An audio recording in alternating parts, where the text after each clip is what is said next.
Hi friends, welcome to daily current affairs. జనవరి 1, 2025లో ఉన్నటువంటి కరెంట్ అఫైర్ డిస్కస్ చేద్దామండి. ఇందులో మనం చూసినట్లయితే 2025-26 ఈ 2 సంవత్సరాలకు గాను ఐక్యరాజ్యసమితి భద్రతా మండలిలో తాత్కాలిక సభ్యదేశాలుగా 5 సభ్యదేశాలు కొత్తగా వచ్చాయన్నమాట. Denmark, Greece, Panama, Somalia, Pakistan దేశాలు. సో ఆ నేపథ్యం చూద్దామండి. మన భారతదేశంలో ఆధార్ కార్డులను ఇచ్చే ప్రాధికార సంస్థ యూనిక్ ఐడెంటిఫికేషన్ అథారిటీ ఆఫ్ ఇండియాకి చీఫ్ ఎగ్జిక్యూటివ్ ఆఫీసర్గా అమిత్ అగర్వాల్ స్థానంలో భువనేష్ కుమార్ నియమితులు కావడం జరిగిందండి. సో భువనేష్ కుమార్ అండి. సో మనకి ఒక క్రికెటర్ కాదండి, భువనేష్ కుమార్ నియమితులు కావడం జరిగింది. అండ్ రక్షణ సంస్కరణల సంవత్సరంగా 2025 సంవత్సరాన్ని ప్రకటిస్తున్నట్లు సో మనకి అంటే భారతదేశంలో డిఫెన్స్ విషయంలో రక్షణ రంగంలో సంస్కరణను ప్రవేశపెడతాం ఈసారి అని చెప్పేసి కేంద్ర ప్రభుత్వం ప్రకటించడం జరిగింది. 2025 అట్లా సో డిఫెన్స్ రిఫార్మ్స్ ఇయర్గా ప్రకటించడం జరిగింది. అంతేకాకుండా మరి డిసెంబర్ నెలలో జిఎస్టీ బస్సులు దేశవ్యాప్తంగా ఎంత చేరుకోవడం జరిగిందంటే 1,77,000 కోట్లకు చేరుకుందని చెప్పేసి సో భారత ప్రభుత్వం ఆర్థిక వ్యవహారాల శాఖ ప్రకటించడం జరిగిందనమాట. అంటే సంబంధించిన విషయం. అండ్ నెక్స్ట్ వచ్చేసి సంతోష్ ట్రోఫీ, ఫుట్బాల్ ట్రోఫీ అండి. మరి 33వ సంతోష్ ట్రోఫీ 2024 విజేతగా సో ఎవరు నిలిచారని చెప్పేసి మనకు ఒక ఇంపార్టెంట్గా ఉంది. గచ్చిబౌలి స్టేడియంలో జరిగినటువంటి ఒక 33వ సంతోష్ ట్రోఫీ విజేతగా పశ్చిమ బెంగాల్ వర్సెస్ కేరళ జరగా పశ్చిమ బెంగాల్ విజేతగా నిలిచిందనమాట.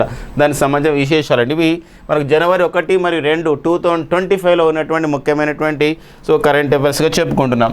తర్వాత చూసినట్లయితే మనం దీని వివరంలోకి వెళ్దామంటే ఐక్యరాజ్యసమితి United Nations of the organization, ఇందులో ఒక ప్రధాన అంగం వచ్చేసి ఒక ప్రిన్సిపల్ బాడీ వచ్చేసి యునైటెడ్ నేషన్స్ సెక్యూరిటీ కౌన్సిల్. మరి యునైటెడ్ నేషన్స్ సెక్యూరిటీ కౌన్సిల్లో 5 మనకి శాశ్వత సభ్య దేశాలు ఉంటాయి, వీటో అధికారం గల దేశాలు ఉంటాయి. అండ్ మిగతా 10 దేశాలు వచ్చేసి తాత్కాలిక సభ్య దేశాలు అనేది ఉంటాయి, టెంపరీ. అంటే ఇక్కడ పర్మనెంట్ నేషన్స్ ఉంటాయి అండ్ ఇది నాన్ పర్మనెంట్ నేషన్స్ అని చెప్పేసి అంటామండి. సో మరి ఈ తాత్కాలిక సభ్య దేశాల పదవి కాలం వచ్చేసి 2 సంవత్సరాలు ఉంటుంది. మన భారతదేశం కూడా 8 సార్లు తాత్కాలిక సభ్య దేశంగా పనిచేసిన నేపథ్యం. ఇలాంటి నేపథ్యంలో మరికొంత సమాచారం మనకు ఉందండి. ఈసారి అంటే ప్రతి 2 సంవత్సరాలకు ఒక్కోసారి ప్రతి 2 సంవత్సరాలకు ఒకసారి తాత్కాలిక సభ్య దేశాలు మారిపోతూ ఉంటాయి. అంటే టర్మ్ చేంజ్ అవుతాను, కొత్తవి వస్తూ ఉంటాయి. మరి 2025 అంటే ఈ ఒక సంవత్సరం అంటే 2026 అంటే 2 సంవత్సరాలు అనమాట.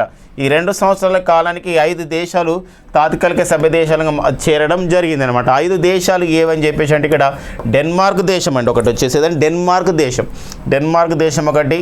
సో మరి డెన్మార్క్ దేశం, పనామా దేశం ఒకటి వచ్చేసి పనామా దేశం కూడా ఈసారి చేరింది. దాంతోపాటుగా గ్రీస్ దేశం అండ్ సొమాలియా దేశం. అండ్ నెక్స్ట్ వచ్చేసి ఇక్కడ మరొక దేశం అని పాకిస్తాన్ ఈసారి చేరడం జరిగిందనమాట. సో ఈ పాయింట్ గుర్తుపెట్టుకోండి. సో 2025-26 సంవత్సరాలకు గాను ఐక్యరాజ్యసమితి భద్రతా మండలిలో తాత్కాలిక సభ్య దేశాలుగా చేరిన దేశాలు ఏవి అన్నప్పుడు Denmark, Panama, Greece, Somalia, Pakistan దేశాలు చేయడం జరిగిందనమాట. అంటే ఇక్కడ పాకిస్తాన్, జపాన్ అంటే లాస్ట్ ఇయర్ జపాన్ ఉండేది, ఇందులో జపాన్ స్థానంలో చేరిందని చెప్పేసి ఆసియా ఖండం నుండి చెప్పడానికి ఉందన్నమాట. ఇది ఒక ఇంపార్టెంట్ అండి. ఈ ఐక్యరాజ్యసమితి గురించి మాట్లాడుతున్న నేపథ్యం ఉంది. మరి ఐక్యరాజ్యసమితికి ప్రస్తుత ప్రధాన కార్యదర్శి వచ్చేసి ఎవరంటే ఆంటోనియో గుటెరెస్. సో మరి ఆంటోనియో గుటెరెస్ అనేవారు ఐక్యరాజ్యసమితికి ప్రధాన కార్యదర్శిగా పనిచేస్తున్నారు. ఇతను పోర్చుగల్ దేశానికి చెందినవారు. సో ఆ నేపథ్యాన్ని కూడా చూసుకోవాల్సిన అవసరం ఉంటుందన్నమాట. 9వ వాడు అనమాట, 10 నుంచి చేపట్టిన వాడు. అండ్ నెక్స్ట్ వచ్చేసి ఉడాయ్ అనే సంస్థ ఉందండి. మన భారతదేశంలో ఆధార్ కార్డులు ఇచ్చే ఒక ప్రాధికార సంస్థ యూనిక్ ఐడెంటిఫికేషన్. సో ఉడాయ్ అంటే అర్థమైందా, unique identification authority of India అని చెప్పేసి అంటామండి. Unique identification authority of India అని చెప్పేసి అంటాం. మరి unique identification authority of India so మన దానికి నూతన చీఫ్ ఎగ్జిక్యూటివ్ ఆఫీసర్గా ఎవరు నియమితులు కావడం జరిగింది? ఉడాయ్కి చీఫ్ ఎగ్జిక్యూటివ్ ఆఫీసర్గా అంటే ఇక్కడ భువనేష్ కుమార్ గారు నియమితులు కావడం జరిగింది. కొన్నిట్లలో భువనేష్ అని ఇచ్చారు, మరి కొన్నిట్లలో భువనేష్ అని ఇచ్చారు. భువనేష్ కుమార్ గారు నియమితులు కావడం జరిగింది. వీరు ఉత్తరప్రదేశ్ రాష్ట్రానికి చెందినటువంటి సో మరి ఐఏఎస్ క్యాడర్ అధికారి అనమాట. ఐఏఎస్ అన్నమాట, ఇండియన్ అడ్మినిస్ట్రేటివ్ సర్వీస్ క్యాడర్ అధికారిగా వీరు ఉన్నారు. సో క్యాడర్ ఆఫీసర్ ఎవరండి? భువనేష్ కుమార్. ఒక్కోసారి అడుగుతారు ఎవరి ప్లేస్లో వచ్చాడని చెప్పేసి అంటే ఇక్కడ అమిత్ అగర్వాల్ స్థానంలో నియమితులు కావడం జరిగింది. మరి యూనిక్ ఐడెంటిఫికేషన్ అథారిటీ ఆఫ్ ఇండియాకి నూతన చీఫ్ ఎగ్జిక్యూటివ్ ఆఫీసర్గా సిఇఓగా నియమితులు కావడం జరిగింది. మరి ఒకనా ఉడాయ్ మరి దానికి ఒక హెల్ప్లైన్ నెంబర్ కూడా ఉందండి, ఆధార్ కార్డ్ హెల్ప్లైన్ నెంబర్ అంటే 1947 అనేది ఆధార్ కార్డ్ సంబంధించినటువంటి ఉడాయ్కి సంబంధించినటువంటి హెల్ప్లైన్ నెంబర్గా ఉందన్నమాట. ఇక నెక్స్ట్ వచ్చేసి మరికొంత సమాచారం అండి, మరికొంత విశేషం ఇక్కడ ఉంది. జిఎస్టీ వసూల విషయంలో ఒకటి అప్డేట్ ఉంది మనకి. GST goods and services tax మనకి డిసెంబర్ 2024 ఈ సంవత్సరానికి ఈ నెలలో మొత్తం కూడా ఎంత జిఎస్టీ వసూలైంది భారతదేశ వ్యాప్తంగా అని చెప్పేసి అన్నప్పుడు ఇక్కడ 1,77,000 అంటే 1.77 లక్షల కోట్లుగా మనం చెప్పుకోవచ్చు అనమాట ఇది. సో జిఎస్టీ వసూలు కావడం జరిగింది, గూడ్స్ అండ్ సర్వీసెస్ ట్యాక్స్. ఈ జిఎస్టీ మన భారతదేశంలో 2017 జూలై 1 నుంచి మన దేశంలో జిఎస్టీని అమలు చేస్తున్నారు. జిఎస్టీ అమలు చేసే విషయంలో మన భారతదేశం ఓకేనా 101వ రాజ్యాంగ సవరణ చట్టాన్ని, ఒక కాన్స్టిట్యూషన్ అమెండ్మెంట్ యాక్ట్ని కూడా తీసుకురావడం జరిగిందనమాట. జిఎస్టీ అమలైన కాంచెని ఇప్పటి వరకు ఏ నెలలో అత్యధికంగా జిఎస్టీ వసూలైందని చెప్పేసి అంటాం. జిఎస్టీ స్టార్ట్ అయిన కాంచెని ఇప్పటివరకు అత్యధికంగా ఏ నెలలో జిఎస్టీ వసూలైందంటే ఏప్రిల్ 2024లో వసూలైంది 2 లక్షల అంటే 2.10 ఒకన 2.10 లక్షల కోట్లుగా అత్యధికంగా జిఎస్టీ ఇంతవరకు అమలైన కాంచెని ఎక్కడ ఏ నెలలో అత్యధికంగా జిఎస్టీ అమలైందంటే ఏప్రిల్ 2024లో అమలు కావడం జరిగిందనమాట. అలాంటి నేపథ్యాన్ని కూడా మనం చూసుకోవాల్సిన అవసరం ఉంటుందన్నమాట. ఇక నెక్స్ట్ వచ్చేసి మరొక విషయం అండి, మరి కేంద్ర రక్షణ శాఖ సో 2025 ఎలా అనౌన్స్ చేయడం జరిగిందంటే year of the defence reforms అని అనౌన్స్ చేయడం. ఇయర్ ఆఫ్ డిఫెన్స్ రిఫార్మ్స్ అని చెప్పేసి అంటాం. ఒకన year of the defence reforms అంటే రక్షణ రంగంలో మనం ఏం చేస్తున్నామంటే ఇక్కడ రక్షణ రంగంలో సంస్కరణని ప్రవేశపెట్టే సంవత్సరంగా ప్రకటించడం జరిగింది. అంటే రక్షణ సంస్కరణ సంవత్సరంగా, తెలుగులో అయితే రక్షణ సంస్కరణల సంవత్సరంగా దీన్ని ప్రకటించడం జరిగిందనమాట. ఆ నేపథ్యం కారణం ఏంటంటే మనకి గతంలో అయితే మన విదేశాల నుండి ఎక్కువగా ఈ త్రివిధ దళాలకు సంబంధించినటువంటి వాటిని తీసుకొచ్చుకునే వాళ్ళము, ఒక వివిధ ఆయుధాలను ఇప్పుడు మనం సొంతంగా స్వదేశంగా చాలా వరకు తయారు చేసుకుంటున్నాం. అదొకటి అయితే ఇంకొక విషయం ఏంటంటే ఇక్కడ త్రివిధ దళాల సైనికులకు సపరేట్ కమాండ్స్ ఉన్నాయి. అంటే ఇక్కడ ఏంటంటే ఆర్మీ కమాండు, నేవల్ కమాండు, తర్వాత నెక్స్ట్ వచ్చేసి మనకి ఎయిర్ ఫోర్స్ కమాండ్ ఉంది. అలా కాకుండా మూడు అంటే ఇక్కడ త్రివిధ దళాలకు ఒకటే కమాండ్ ఏర్పాటు చేస్తున్నారు. థియేటర్ కమాండ్స్ అని ఏర్పాటు చేయాలని ఒక ప్రతిపాదన వచ్చిందనమాట. థియేటర్ కమాండ్స్ అని చెప్పేసి అంటాం. అంటే ఈ థియేటర్ కమాండ్ అనే పేరుతో ఏంటంటే త్రివిధ దళాలకు ఒకటే సమయ సర్వీసెస్ అనేది అమలయ్యే విషయం అనమాట.